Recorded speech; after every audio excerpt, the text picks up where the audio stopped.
हमें जब भी कोई ऑपरेटिंग सिस्टम इंस्टॉल करना हो, चाहे वो फ्रेश इंस्टॉलेशन हो, फिर चाहे हमें किसी ऑपरेटिंग सिस्टम को फॉर्मेट करना हो, मुझे तो आपको एक्सटर्नल मीडिया की रिक्वायरमेंट पड़ती है, जिसमें CD, DVD या बूटेबल पेन ड्राइव हो सकती है।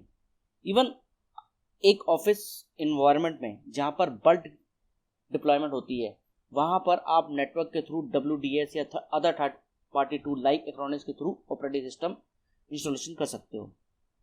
अब सपोज करके देख सकते हैं आप कहीं रोमिंग में गए हुए हो, आपके ऑपरेटिंग सिस्टम में प्रॉब्लम आ रही है, उस समय ना आपके पास ऑपरेटिंग सिस्टम की CD, DVD है और ना ही आपके पास पेन ड्राइव है, और नेटवर्क का तो पार्ट सेपरेट करके चलते हैं।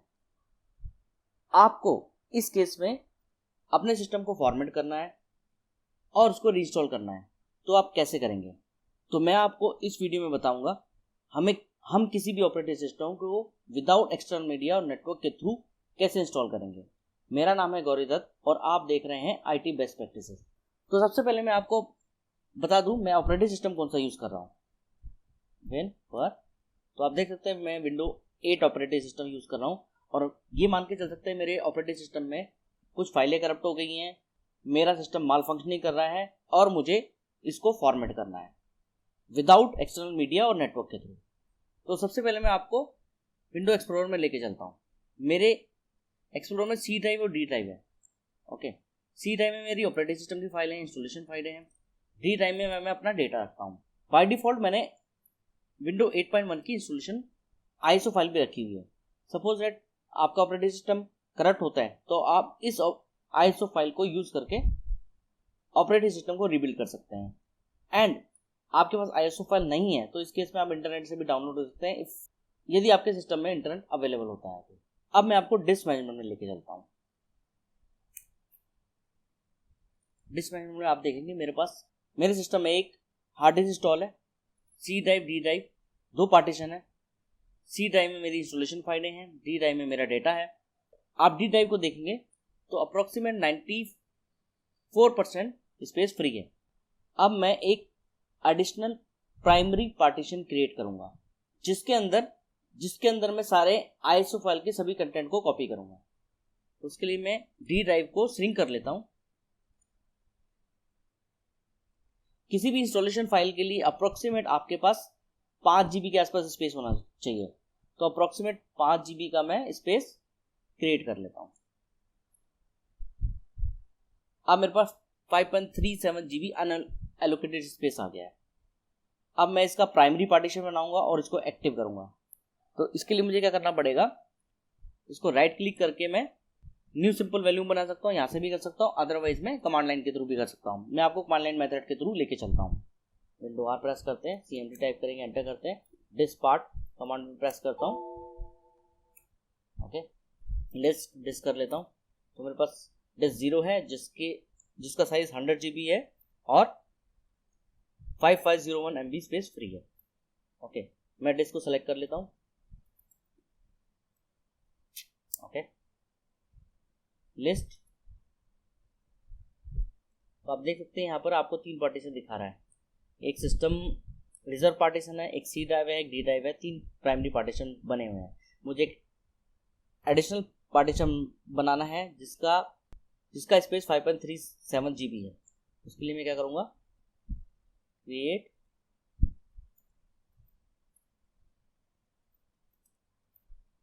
Partition primary, enter. तो आप देख सकते हैं मेरा यहाँ पे पार्टीशन क्रिएट हो गया। अब मैं लिस्ट पार्टीशन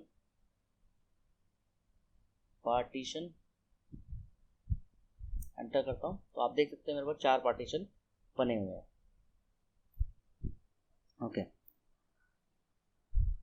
अब यहाँ से मैं इसको टॉस विंडो को क्लोज कर देता हूँ।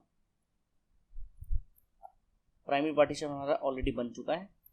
अब मैं इसको फॉर्मेट करके ड्राइव लेटर असाइन कर देता हूँ। हम इसको NTFS में फॉर्मेट कर लेते हैं, क्विक फॉर्मेट कर देते हैं। ओके, मैं यहाँ पर ड्राइव लेटर असाइन कर देता हूँ इसको, ऐड ऐप। अब बात आती है, जैसे ही मैं सिस्टम को बूट करता हूँ मेरा सिस्टम किस पार्टीशन से बूट करेगा। Generally hard disk C drive से बूट करती है, क्योंकि जनरली वो एक्टिव पार्टीशन होता है। अब मैं एक्टिव पार्टीशन को चेंज करके एफ ड्राइव में कन्वर्ट कर देता हूँ। तो इसके लिए राइट क्लिक करता हूँ, make partition as a active. Okay, मैंने अब एफ ड्राइव को एक्टिव पार्टीशन बना दिया। जब भी मैं सिस्टम को बूट करूंगा तो वो एफ ड्राइव के अंदर जो भी फाइल कंटेंट होंगे बूटेबल फाइल इंस्टॉलेशन फाइल के थ्रू वो वहां से बूट करेगा, ना कि वो सी ड्राइव से जिसमें अभी मेरा ऑपरेटिंग सिस्टम इंस्टॉल है। ओके, तो सबसे पहले मैं एफ ड्राइव के अंदर सारी की सारी ऑपरेटिंग सिस्टम की इंस्टॉलेशन फाइलें हैं वो मैं कॉपी कर देता हूँ।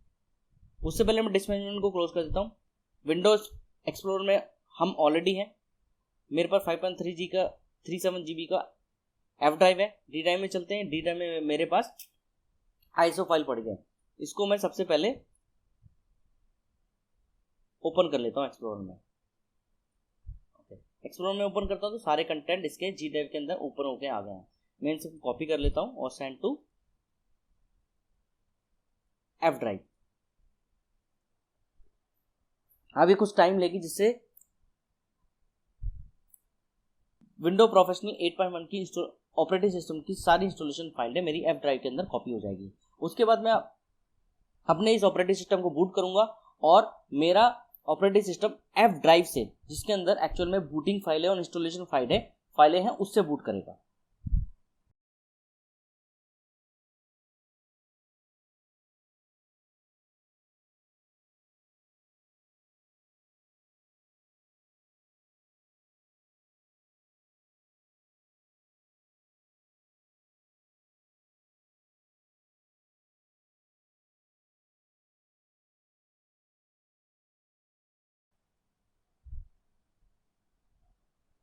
ओके,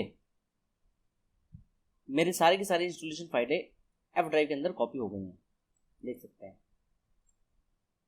जी ड्राइव को मैं एग्जिट कर देता हूँ, जिसको मैंने माउंट किया था। विंडो एक्सप्लोरर को क्लोज कर देता हूँ। अब मैं सिस्टम को बूट कर लेता हूँ। जैसे मैं सिस्टम को बूट करूंगा वो तो मेरे एफ ड्राइव से वो बूट करेगा, ना कि वो सी ड्राइव से। उसके लिए हम सेटिंग में चलते हैं, पावर के बटन पे क्लिक करते हैं, अपडेट एंड रीस्टार्ट कर देते हैं। बाय डिफ़ॉल्ट कोई अपडेशन चल रही थी तो ये कुछ टाइम ले लेगा, तो मैं क्या करता हूँ कि मैं इस वीडियो को फास्ट फॉरवर्ड कर देता हूँ।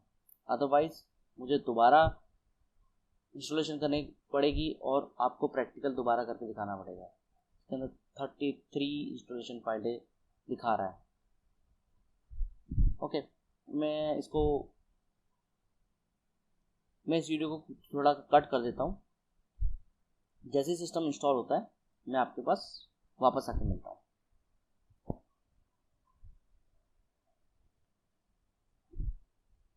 मेरा सिस्टम रिस्टार्ट हो गया है। अब मेरा सिस्टम एफ ड्राइव से बूट कर जाएगा।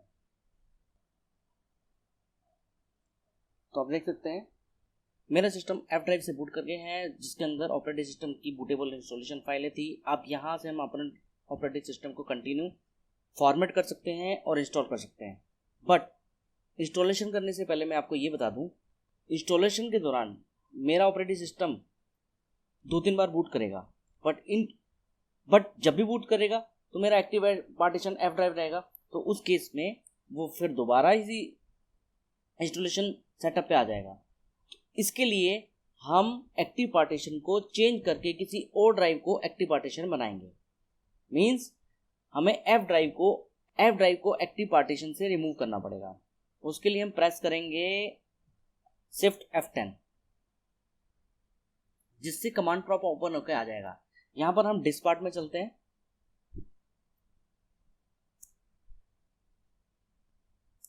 लिस्ट डिस्क को हम सेलेक्ट कर लेते हैं।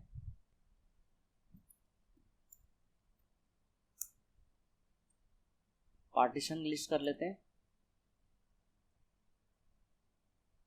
किसी भी पार्टीशन को सेलेक्ट कर लेते हैं। इसमें आप देखेंगे पार्टीशन 2 जो कि 28 GB का है, हम उसको सेलेक्ट कर लेते हैं। पार्टीशन 2। अब इस पार्टीशन को हम एक्टिव कर देते हैं। ओके, अब मेरा पार्टीशन 4 एक्टिव नहीं रहा, जिसके अंदर एक्चुअल मेरी ऑपरेटिंग सिस्टम की फाइलें हैं और मेरा पार्टीशन 2 एक्टिव हो गया है। ओके, यहाँ से हम एग्जिट कर जाते हैं और इंस्टॉलेशन कंटिन्यू करते हैं। ओके, इंस्टॉलेशन कंटिन्यू करते हैं। Next, install now.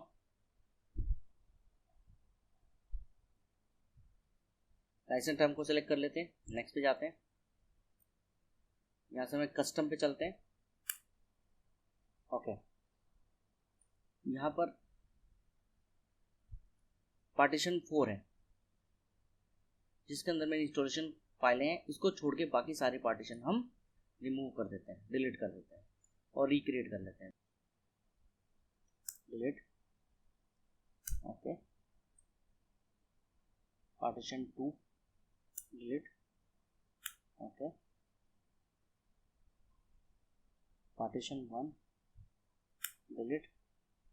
ओके, अब मेरे पास ड्राइव 0 अनएलोकेटेड हो गया और पार्टीशन 1 जिसके अंदर मेरी ऑपरेटिंग सिस्टम की फाइलें हैं।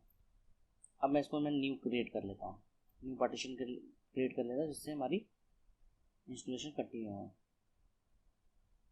न्यू टोटल स्पेस दे देता हूँ। अब मैं सी ड्राइव और डी ड्राइव नहीं बना रहा, ओनली सी ड्राइव बना लेता हूँ। Apply. System reserve partition 1 by default बन जाता है। मैं इनको नेक्स्ट पे क्लिक करता हूँ। हम पार्टीशन 2 के अंदर ऑपरेटिंग सिस्टम की फाइलें डालेंगे। अब मेरा ऑपरेटिंग सिस्टम इंस्टॉलेशन स्टार्ट हो गया है। जब तक ऑपरेटिंग सिस्टम इंस्टॉल होता है मैं इस वीडियो को फास्ट फॉरवर्ड कर देता हूँ और उसके बाद सिस्टम को लॉगिन करता हूँ।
तो दोस्तों आप देख सकते हैं मेरा ऑपरेटिंग सिस्टम इंस्टॉल हो चुका है और लॉगिन हो चुका है। अब मैं आपको एक्सप्लोरर के अंदर लेके चलता हूँ। यहाँ आप देख सकते हैं मेरे पास सी ड्राइव है और एक डी ड्राइव है। जो डी ड्राइव है मेरी उसमें ऑपरेटिंग सिस्टम की फाइलें हैं। इससे पहले मेरे पास सी ड्राइव, डी ड्राइव और एडिशनल एफ ड्राइव था जिसके अंदर मेरे ऑपरेटिंग सिस्टम की फाइलें थी। फॉर्मेट करने के बाद मेरे पास 2 ड्राइव रह जाते हैं, सी और डी। अब मैं डिस्क मैनेजमेंट में आपको ले चलता हूँ। Disc gmt.msc।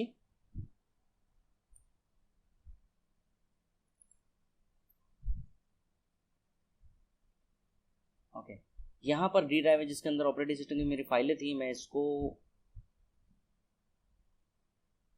डिलीट कर देता हूँ। यस। अब मेरे पास जो बाय डिफॉल्ट सी ड्राइव है इसके अंदर मैं इसको एक्सटेंड कर देता हूँ। Next, finish. ओके, तो आप देख सकते हैं मेरा कंप्लीट 99.66 GB का सी ड्राइव के साथ ऑपरेटिंग सिस्टम क्रिएट है। मैंने एडिशनल ड्राइव जो बनाया था उसको डिलीट कर दिया है और ये मेरा फ्रेश ऑपरेटिंग सिस्टम है। इसके अंदर कोई एडिशनल सॉफ्टवेयर नहीं है। अब मैं जो सॉफ्टवेयर चाहे रिक्वायर्ड सॉफ्टवेयर इंस्टॉल कर सकता हूँ। तो आपने इस वीडियो में देखा हम किसी भी ऑपरेटिंग सिस्टम को without CD, DVD, pen drive और नेटवर्क के बिना कैसे इंस्टॉलेशन करेंगे। ये आप विंडो 7 के अंदर भी यूज़ कर सकते हैं, विंडो 8 के अंदर भी यूज़ कर सकते हैं, विंडो 10 के अंदर भी यूज़ कर सकते हैं। मैं उम्मीद करता हूँ ये वीडियो आपको पसंद आया होगा। Thank you for watching, stay tuned for next video. Thank you for watching.